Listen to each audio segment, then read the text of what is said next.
வாழ்க வளமுடன். ஒரு பாத்திரத்தில் பச்சை பயிறு, கொண்டக்கடலை, பட்டாணி, துவரம்பருப்பு, சிறுபருப்பு, கடலைப்பருப்பு, உளுந்து, அரிசி, வத்தல் இதெல்லாம் நல்லா 8 மணி நேரம் ஊற வச்சு அரைச்சி எடுத்துக்கோங்க. இதை அரைச்ச உடனே சுடணும், புளிச்சா நல்லா இருக்காது.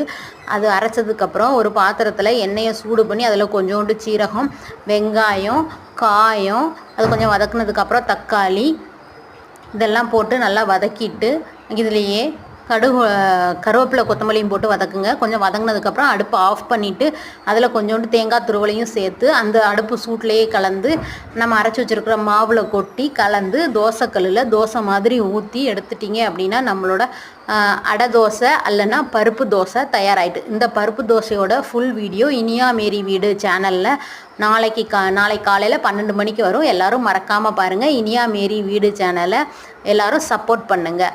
பாய்.